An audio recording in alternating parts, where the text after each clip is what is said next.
आपलं शेवटचं चॅप्टर जे आहे त्या शेवटच्या चॅप्टरमध्ये भौगोलिक माहिती प्रणालीचा उपयोजन कोणकोणत्या क्षेत्रामध्ये केलं जातं याचा अभ्यास या ठिकाणी करायचा आहे. खरं जर आपण पाहिला तर ह्या भौगोलिक माहिती तंत्रज्ञान जे आहे ह्या तंत्रज्ञानाचा उपयोग विविध क्षेत्रात केला जात आहे आणि भूगोलामध्ये तर याचा वाटा फार मोठा आहे. या भौगोलिक माहिती तंत्रज्ञान जे आहे हे अद्ययावत असलेलं तंत्रज्ञान आहे आणि हे अद्ययावत असलेलं तंत्रज्ञानाचा प्रत्येक विभागामध्ये याचा उपयोग आता मोठ्या प्रमाणात केला जात आहे. भौगोलिक गोष्टींमध्ये तर आवर्जून आता याचा उपयोग केला जात आहे.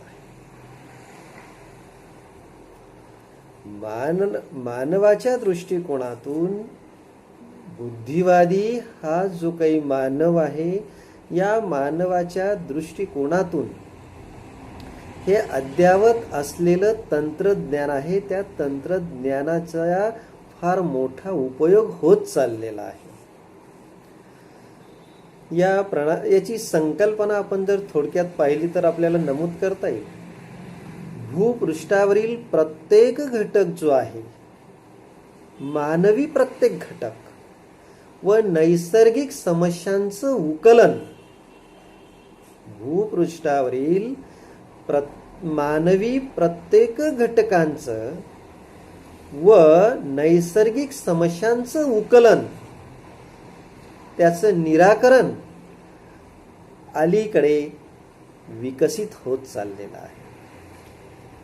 अनन्यसाधारण असं महत्त्व प्राप्त झालेले या भौगोलिक माहिती प्रणालीला या तंत्रज्ञानाला अलीकडच्या काळामध्ये या तंत्रज्ञानाचा वापर मानव प्रत्येक ठिकाणी करत आलेला आहे आणि त्याचा वापर हा वाढत चाललेला आहे.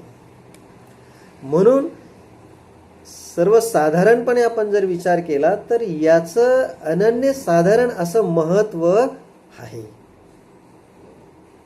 भौगोलिक दृष्टिकोनातूनच नव्हे तर भारताच्या दृष्टिकोनातून नव्हे तर जगाच्या पाठीवर प्रत्येक ठिकाणी या भौगोलिक माहिती प्रणालीची संहिता उपयोगिता संहिताचा वापर हा मोठ्या प्रमाणात करण्यात आलेला आहे. याच्यात सुदूर संवेदन व जागतिक स्थान निश्चिती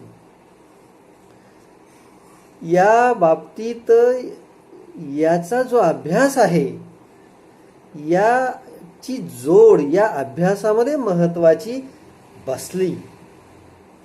कोणाची जोड? सुदूर संवेदन व जागतिक स्थान निश्चिती या दोघं घटकांची जोड जी आहे ही जोड भौगोलिक माहिती प्रणालीमध्ये घट्ट बसली. त्यामुळे समस्यांचं निराकरण होऊ लागलं. तात्काळ निराकरण, विशेष म्हणजे तात्काळ निराकरण होऊ लागलं आणि तात्काळ प्रत्येक गोष्टीचं निराकरण होत असल्यामुळे आजच्या ह्या तंत्रज्ञानाच्या युगामध्ये कोणत्याही क्षणी अवाढव्य अशी नेटवरनं माहिती आपण उपलब्ध करू शकतो आणि त्या माहितीच्या आधारे आपण वेगवेगळ्या ठिकाणी त्या माहितीचा उपयोजन करू शकतो. म्हणजेच आपल्या लक्षात येईल की हे भौगोलिक माहिती प्रणाली तंत्र जे ते तंत्र आजच्या युगात किती महत्वाचं आहे. या आजच्या तंत्रज्ञानाच्या युगात प्रत्येक ठिकाणी वापरलं जाणारं हे तंत्रज्ञान जे आहे या तंत्रज्ञानाचं संक्षिप्तकरण करणं हे मानवाला थोडंसं अवघड जात होतं. अशा माहितीचं संक्षिप्तकरण करणं अवघड जात असल्यामुळे म्हणूनच हा बुद्धिवादी मानव जो आहे, या बुद्धिवादी मानवाने कॅल्क्युलेटर पासून तर कॉम्प्युटर पर्यंत त्यातही हे जे संगणक आहे, या संगणकामध्ये आमूलाग्र बदल करून घेतलेला आहे. आणि त्या आमूलाग्र बदलामुळे त्या संगणकाचा विकास झाला. त्या संगणकामध्ये वेगवेगळ्या गोष्टींचा समावेश करू लागला आणि वेगवेगळ्या गोष्टींचा समावेश केल्यानंतर त्या कॉम्प्युटरचा विकास दिवसेंदिवस वाढू लागला.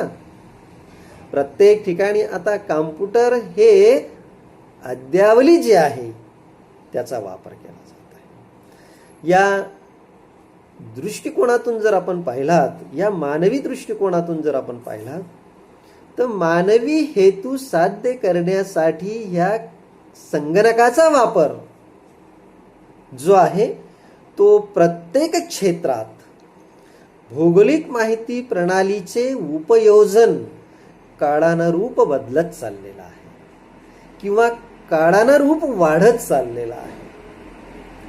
भौगोलिक माहिती प्रणाली हे तंत्रज्ञान खूपच अद्ययावत असल्यामुळे त्याच्यात होणारी प्रत्येक गोष्टींची साठवणाच्या बाबतीत असू द्या, माहितीच्या बाबतीत असू द्या, त्या गोष्टी वाढत चाललेल्या आहेत. त्याचं संघटनामध्ये विकास होत चाललेला आहे. आणि ती अवाढव्य जी काही माहिती आहे, ती माहिती आपण नेटवरनं तात्काळ अवाढव्य माहिती आपल्या समोर येत असते. म्हणून याची संकल्पना जी आहे, ही संकल्पना आपल्याला या ठिकाणी नमूद करता येईल. अजून जर आपण पाहिलात या संकल्पनेमध्ये, या तंत्राचा प्रारंभी 1960 मध्ये उत्तर अमेरिकेमध्ये किंवा उत्तर अमेरिकेतील संशोधन संस्था जी आहे किंवा संरक्षण जी काही संस्था आहे, ह्या दोन गोष्टींमध्ये आवर्जून याचा वापर मोठ्या प्रमाणात केला जात आहे. 1960 पासून मात्र भरमसाठ वापर याचा होत चाललेला आहे. या तंत्रज्ञानाचा वापर अजून व्यावसायिक दृष्टिकोनातून तर फारच वाढत चाललेला आहे. आंतरराष्ट्रीय बाजारपेठेमध्ये व्यावसायिक दृष्टिकोनातून या तंत्रज्ञानाचा वापर झपाट्याने वाढला आहे. वेगवेगळ्या शेअर बाजार असू द्या किंवा कोणताही बाजार पेठ असू द्या, त्याच्यामध्ये याचा आमूलाग्र किंवा कार्यरत असलेला जो काही वापर आहे, तो वापर वाढत चाललेला आहे. या सॉफ्टवेअरचा सहभाग हा जनरली जर आपण पाहिला तर 15% पेक्षा जास्त वापर होत चाललेला आहे. याच्यात 1997 पासून जर आपण अभ्यास केला, जर आपण पाहिलं तर तेव्हापासून तर आतापर्यंत 5 लाखापेक्षा जास्त जे काही व्यक्ती आहेत, त्या जास्त व्यक्ती ह्या सॉफ्टवेअरचा वापर करू लागले. दैनंदिन व्यवहारामध्ये ह्या सॉफ्टवेअरचा वापर वाढत चालल्यामुळे कितीतरी व्यक्तींनी, लाखो, मी मगाशी सांगितलं आकडा, की लाखो लोकांमध्ये याचा व्यवहार होत चाललेला आहे. बाजारपेठेमध्ये व्यावसायिक दृष्टिकोनातून विविध तंत्रज्ञानाच्या क्षेत्रामध्ये याचा वापर वाढत चालला. या संकल्पना याची खूप मोठी आहे. या संकल्पनाच्या बाबतीत जर अजून आपण पाहिलात तर ही जी प्रणाली आहे, ह्या प्रणालीमध्ये 70% पेक्षा जास्त आर्थिक उलाढाल होत असते.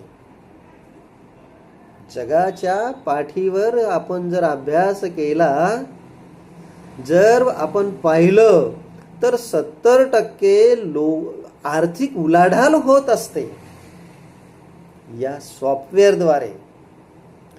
म्हणून या सॉफ्टवेअरमध्ये आपण जर पाहिलात तर भूगोल शास्त्रातही या प्रणालीचे उपयोजन दिवसेंदिवस जलद गतीने वाढत चाललेलं आहे, यात शंका नाही. भूगोलामध्ये याचा वापर खूप मोठ्या प्रमाणात वाढत चाललेला आहे, हे आपल्याला विसरून चालणार नाही. आता या भौगोलिक माहिती प्रणालीच्या उपयोजनामध्ये कोणकोणत्या गोष्टींमध्ये याचा उपयोग केला जातो हे जर आपण पाहिला तर भौगोलिक माहिती प्रणालीच्या बाबतीत पर्यावरणीय जे काही समस्या आहेत की ज्या नैसर्गिक व सांस्कृतिक दृष्टिकोनातून महत्त्वाच्या आहेत, त्याचाही या समस्यांच्या निराकरणामध्ये फार मोठा भाग आहे. वरील समस्या ज्या आहेत त्या समस्यांचं निराकरण हे सॉफ्टवेअरद्वारे आपल्याला याचं उकलन लवकर कळत असतं. नंतर या बाबतीत जर आपण पाहिलं तर भौगोलिक माहिती प्रणालीच्या उपयोजनाद्वारे या खालील गोष्टी ज्या काही नमूद केलेल्या आहेत ती कोणकोणत्या गोष्टींमध्ये याचं उपयोजन केलं जातं. तर पहिली गोष्ट आपल्याला नमूद करता येईल ती म्हणजे पाणलोट क्षेत्रातील उपयोजन. पाणलोट क्षेत्र हा अतिशय भौगोलिक दृष्टिकोनातून अतिशय महत्वाचा भाग आहे. पाणलोट क्षेत्र विकास, त्या विकासामध्ये ह्या तंत्रज्ञानाची भर मोठ्या प्रमाणात पडलेली आहे. पाणलोट क्षेत्र विकासाच्या बाबतीत जर आपण पाहिला तर अण्णा हजारे जे आहेत यांनी ह्या पाणलोट क्षेत्र विकासामध्ये मोलाचं मार्गदर्शन केलेलं आहे. फार मोलाचा वाटा आहे अण्णा हजारेंचा. दिल्लीमध्ये ह्या पाणलोट क्षेत्र विकासाची एक संस्था आहे कपाट नावाची. त्या कपाट नावाच्या संस्थेचे अध्यक्ष अण्णा हजारे आहेत.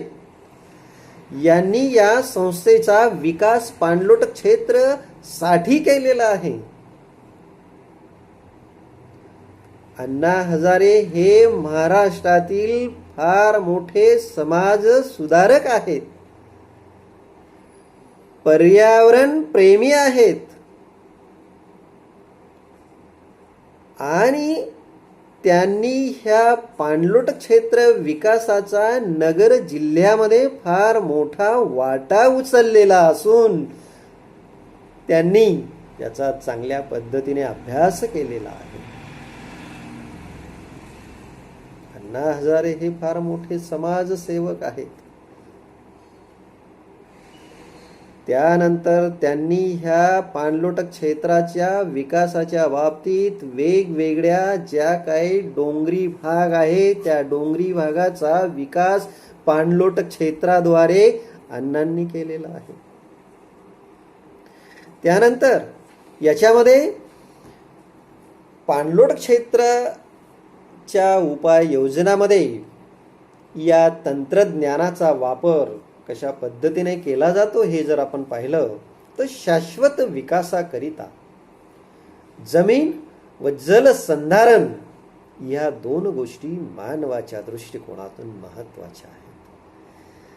या पाणलोट क्षेत्राच्या बाबतीत जर अजून आपण अभ्यास केला तर वेगवेगळा जो काही विकास आहे त्या विकासातून भविष्याच्या दृष्टिकोनातून नियोजनात्मक अभ्यास या पाणलोट क्षेत्राच्या विकासात या तंत्रज्ञानाद्वारे केला जातो. जय सिस्टम्सच्या बाबतीत जर आपण पाहिलात तर हे जय सिस्टम जी आहे ही सिस्टम्सचा सध्या सर्वांगीण विकास होत चाललेला आहे. सर्वांगीण विकास झालेला आहे कारण पाणलोट क्षेत्रात एका लहान प्रवाहाचे सूक्ष्म पद्धतीने दोन्ही प्रकारची म्हणजेच अभिक्षेत्रीय व अवकाशीय माहिती विस्तृत प्रमाणात उपलब्ध असली पाहिजे. जेवढी जास्त प्रमाणात माहिती उपलब्ध असेल तेवढ्या सूक्ष्म पद्धतीने अभ्यास आपल्याला करता येतो. या पाणलोट क्षेत्राच्या पातळीवर भविष्यातील सत्य अंदाज मांडून नियोजनाचे प्रतिमाने किंवा प्रतिकृती ज्या आहेत त्या तंत्रज्ञानामुळे तयार करता येतात. म्हणजे ह्याचा तंत्रज्ञानामध्ये उपयोग केल्यानंतर भविष्यात याचा दूरदृष्टिकोन जर आपण पाहिला तर सूक्ष्म गोष्टींचा अभ्यास आपल्याला करता येईल. याचा एकत्रित क्षेत्राचं नियोजन करिता वापर देखील करता येतो. पाणलोट क्षेत्र कृती योजना जी आहे त्या योजनेचे जाळं जे आहे हे जाळं मृदेच्या बाबतीत फार महत्वाचं आहे किंवा मृदेच्या संदर्भात फार महत्वाचे आहे. कारण बऱ्याचशा ठिकाणी आपण लहान मोठे जे काही बांध बांधले जातात आणि त्या बांधांद्वारे जे काही पाणी अडवलं जातं त्या पाण्याचा निचरा त्या बांधाद्वारे त्या लहान मोठ्या डोंगरांमध्ये होतो आणि त्याचं सिंचन जे आहे ते सिंचन मोठ्या प्रमाणात होत असतं. जमिनीमध्ये जे हे पाणी झिरपलं जातं त्या झिरपण्यामध्ये वाढ होते आणि भूजल पातळी जी आहे ती त्या भूजल पातळीची वाढ मोठ्या प्रमाणात होत असते. म्हणून या पाणलोट क्षेत्रामध्ये या तंत्रज्ञानाचा वापर आता सध्या तरी मोठ्या प्रमाणात केला जात आहे. अशा ठिकाणी याची निवड करणं गरजेचं आहे. वेगवेगळे जे काही डोंगरी भागामध्ये बांध बांधले जातात या पाणलोट क्षेत्र योजनामध्ये आणि जेव्हा हे तंत्रज्ञान त्याचा बारकाईने अभ्यास करतं आणि त्या अभ्यासातून सूक्ष्म गोष्टी समोर येतात आणि सूक्ष्म गोष्टी समोर आल्यानंतर त्याच्या अभ्यासामध्ये वाढ होत जातो या तंत्रज्ञानामुळे. म्हणून या तंत्रज्ञानाचा उपयोग जो आहे तो पाणलोट क्षेत्र योजनामध्ये मोठ्या प्रमाणात केला जात आहे. सध्याच्या परिस्थितीमध्ये पाणलोट क्षेत्र योजनेतच नव्हे तर प्रत्येक विभागात याचा वापर, या तंत्रज्ञानाचा वापर बुद्धिवादी मानव जरी असला तरी या तंत्र या मानवाने निर्माण केलं तरी देखील मात्र या तंत्रामध्ये अद्यावत असलेल्या गोष्टी नमूद साठवण करून ठेवणारं हे महत्वाचं तंत्र आहे. GIS सिस्टम, रिमोट सेन्सिंग, भौगोलिक माहिती प्रणाली, सुदूर संवेदन तंत्र. म्हणून या गोष्टी ज्या आहेत याची सध्या जी गुणवत्ता आहे, मृदेची गुणवत्ता असू द्या किंवा ह्या तंत्राच्या वापरण्याची गुणवत्ता असू द्या, याच्यात मात्र खूप वाढ होत चाललेली आहे असं आपल्याला नमूद करता येईल. या GIS तंत्रज्ञानामुळे सहज सर्व गोष्टी आपल्याला चांगल्या पद्धतीने समजू शकतात. म्हणून पाणलोट क्षेत्रामध्ये याचं उपयोजन केलं जात आहे. दुसरी गोष्ट जी आहे आता त्या दुसऱ्या गोष्टीमध्ये कृषी क्षेत्रातील उपयोजन. कृषी क्षेत्राच्या उपयोजनात हे जे तंत्रज्ञान आहे हे तंत्रज्ञान कृषी, मृदा, जमीन, सॉइल ह्या ज्या गोष्टी आहेत ह्या गोष्टी मानवाच्या दृष्टिकोनातून महत्वाच्या आहेत. त्याच्यावरच मानवाचं जीवन जे आहे ते सुरळीतपणे चालत आहे. कृषी क्षेत्र म्हटलं की प्रामुख्याने कृषी खालील ज्या काही गोष्टींचं उत्पादन केलं जातं किंवा भूमी उपयोजन केलं जातं, भू उपयोजन केलं जातं, याचा समावेश या तंत्रज्ञानामध्ये केला जातो. एखाद्या प्रदेशातील भूमीवर अस्थिरता अस्तित्व असलेलं कृषी क्षेत्राचे अभ्यास जर आपल्याला करायचा असेल ते आपण कोणत्या स्वरूपाने करणार की हवाई छायाचित्रणाच्या स्वरूपाने करणार. म्हणून या माहिती प्रणालीचं तंत्रज्ञानाचा उपयोग या कृषी क्षेत्रामध्ये आपण करतो आहे. वेगवेगळ्या पद्धतीचे छायाचित्रण काढण्यासाठी जे काही अवकाशात उपग्रह पाठवले जातात, सॅटेलाइट पाठवले जातात, हवाई छायाचित्रण काढण्यासाठी, तर त्यांच्या ज्या काही प्रतिमा आहेत किंवा प्रतिमांद्वारे जे विश्लेषण करून सत्यस्थितीतील बदलाची जय सिस्टमच्या संहितेद्वारे आपल्याला जी काही शोध घेता येतो तो शोध अतिशय महत्त्वाचा असतो. ते सध्या सांख्यिकी शास्त्रीय दृष्टिकोनातून माहितीच्या आधारे परिवर्तन मोठ्या प्रमाणात होत चाललेलं आहे. जीआयएस द्वारे याच्या शोधात वाढ होत चाललेली आहे. कृषी क्षेत्रामध्ये प्रत्येक विभागात जेव्हा उपग्रह, सॅटेलाइट, हवाई छायाचित्रणाद्वारे, विमानाद्वारे हे टेहलनी करतात, अवकाशात हे फिरतात, तेव्हा प्रत्यक्ष सूक्ष्म बारकाईने प्रतिमाद्वारे फोटोग्राफी तयार केली जाते, काढली जाते आणि त्याद्वारे आपल्याला सूक्ष्म अशी माहिती प्राप्त होत असते. वेगवेगळ्या भूप्रदेशांमध्ये असलेल्या भूमीची माहिती उपलब्ध आपल्याला होत असते. भूमी उपयोजनात भूमीचा प्रत्यक्ष वापर अभ्यासला जातो. भूमी, जमीन, सॉइल, कोणत्या ठिकाणी कोणत्या पद्धतीची पीकवार पद्धती आहे, फॉरेस्ट आहे, रिकामी जमीन आहे, पाणलोट क्षेत्र आहे, पाणी आहे, तलाव आहेत, नदी आहेत, हे आपल्याला कळू शकतं, समजू शकतं. म्हणून या सारख्या घटकांचा समावेश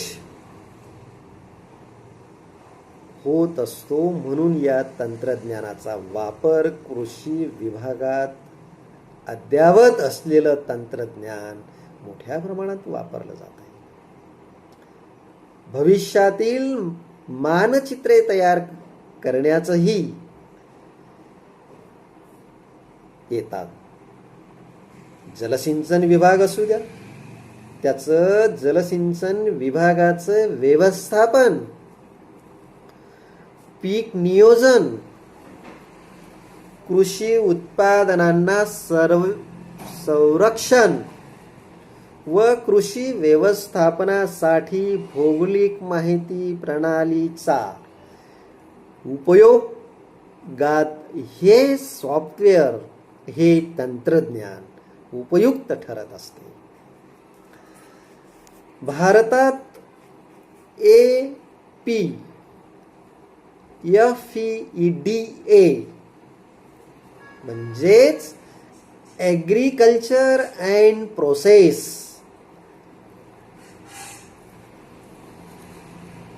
प्रोडक्ट एक्सपोर्ट डेव्हलपमेंट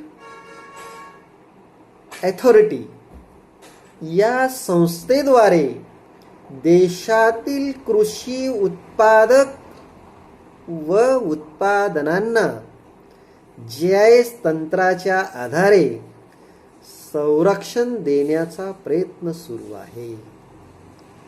म्हणजे कृषीच्या विभागामध्ये ह्या तंत्रज्ञानाद्वारे संरक्षण कशा पद्धतीने देता येईल याचा प्रयत्न सुरू आहे. म्हणजे हे तंत्रज्ञान किती महत्वाचं काम बजावतं आहे याच्यावरून आपलं लक्षात. या तंत्रज्ञानाच्या बाबतीत आपण जर अजून तसं तर प्रत्येक क्षेत्रामध्ये ह्या तंत्रज्ञानाचा वापर अधिक वाढत चाललेला आहे. मगाशी आपण पाहिलं की पाणलोट क्षेत्र योजना जी आहे त्या योजनेमध्ये या तंत्रज्ञानाचा वापर किती झपाट्याने मोठ्या प्रमाणात वाढत गेला. त्यानंतर दुसरा घटक जो आहे त्याच्यामध्ये कृषी क्षेत्रातील उपयोजनात कृषीचं संरक्षण कशा पद्धतीने करायचं, जलसिंचन विभागाचं संरक्षण कशा पद्धतीने करायचे हे या तंत्रज्ञानाद्वारे आपल्याला चांगल्या पद्धतीने करता येईल. म्हणून या गोष्टी नमूद केलेल्या आपल्याला दिसत आहेत. आणि तिसरी गोष्ट जर आपण पाहिली ती म्हणजे जंगल क्षेत्रातील उपाययोजन. जसं पहिल्या विभागामध्ये पाणलोट क्षेत्र योजनामध्ये, दुसरे विभाग म्हणजे कृषी क्षेत्र आणि तिसरा विभाग म्हणजे जंगल क्षेत्र. या भारतामध्ये असलेला प्रत्येक जंगलाचा जो काही भाग आहे, जगामध्ये प्रत्येक जंगलाचा जो काही भाग आहे त्या भागामध्ये जागतिक दृष्टिकोनातून अनेक समस्या आमंत्रण देत आहेत. त्या प्रदूषणाच्या बाबतीत असू द्या, वनवाची आग असू द्या. सध्या जर आपण पाहिला तर वनवाच्या आगीचं प्रमाण वाढत चाललेलं आहे. आणि त्या आगीच्या प्रमाणामध्ये उदाहरणार्थ जर आपण पाहिला तर इंडोनेशियाचा जो काही जंगल आहे त्यामध्ये दरवर्षी आग लागत असते. त्याच्यानंतर दुसरं उदाहरण जर आपण पाहिला तर मगाशी ब्राझीलचा जो काही जंगल आहे, दक्षिण अमेरिकेतलं ब्राझीलचा जो काही जंगल आहे त्या ॲमेझॉन नदीचं जे काही खोऱ्याचा जंगल आहे त्यामध्ये देखील मगाशी मोठ्या प्रमाणात आग लागली होती. या आगीचं प्रमाण देखील वाढत चाललेलं आहे. मग त्याच्यामध्ये या सॉफ्टवेअरचा किंवा या तंत्राचा उपयोग आपल्याला कशा पद्धतीने करता येईल हे नमूद करता येईल. याच्यात जर आपण पाहिला तर वेगवेगळ्या पद्धती जंगलामध्ये देखील ज्या काही अनेक समस्या उद्भवत आहेत, जंगलतोड ही देखील एक समस्याच आहे. आग लागणं, जंगल तोड करणं. दक्षिण आफ्रिकेमध्ये आपण जर पाहिला तर जी काही सागवान लाकडं आहेत त्या लाकडाची घुसखोरी मोठ्या प्रमाणात केली जाते. दक्षिण आफ्रिकेतला जंगल हा खूप मोठ्या प्रमाणात विकसित आहे. आफ्रिका खंडातलं जंगल त्याच्यामध्ये जर आपण अभ्यास केला तर जंगलाचा जो काही होणारा ऱ्हास आहे ह्या ऱ्हासांच्या समस्या ज्या आहेत त्या समस्यांचं निराकरण करण्यासाठी या सॉफ्टवेअरचा वापर आपल्याला या ठिकाणी करता येईल. अतिशय चांगल्या पद्धतीने करता येईल. सॉफ्टवेअर अतिशय अद्ययावत आहे. ह्या सॉफ्टवेअरमध्ये असलेलं जे काही अद्ययावत ज्ञान आहे त्या ज्ञानाचा वापर आपण करून घेतोय. हा बुद्धिवादी मानव जरी असला तरी मात्र ह्या सॉफ्टवेअरद्वारे आपल्याला विविध गोष्टींचे ज्ञान प्राप्त होत असतं. विविध सूक्ष्म ज्या काही गोष्टी आहेत त्याचा अभ्यास आपल्याला करता येत असतो. म्हणून या ठिकाणी भौगोलिक दृष्ट्या जर आपण पाहिलं तर एखाद्या प्रदेशामध्ये जर 33% जंगलाचे प्रमाण, असं खरं म्हणजे जंगलाचं प्रमाण ह्या जगामध्ये 33% असणं गरजेचं आहे. एखाद्या प्रदेशामध्ये ह्या 33%पेक्षा प्रमाण जर कमी झालं तर त्या ठिकाणी झाडं लावा हे देखील महत्वाचा भाग आहे. सध्या भारत सरकार असू द्या जागतिक दृष्टिकोनातून असू द्या, झाडं लावा झाडं जगवा ही जी काही मोहीम आहे, ही मोहीम जागतिक पातळीवर राबवली जाते. उत्तर अमेरिकेमध्ये हे जे काही पर्यावरणीय संस्था आहे, स्वीडनमध्ये जी काही पर्यावरणीय संस्था आहे, स्टॉकहोम नावाचं जे काही पर्यावरणीय संशोधन केंद्र जे आहे, या केंद्रांमध्ये या तंत्राचा वापर मात्र मोठ्या प्रमाणात केला जातो. याच्यात जर आपण पाहिलं तर एखाद्या प्रदेशामध्ये 33% जंगलाचे प्रमाण असायला पाहिजे, परंतु ते कोणत्याही ठिकाणी नाही.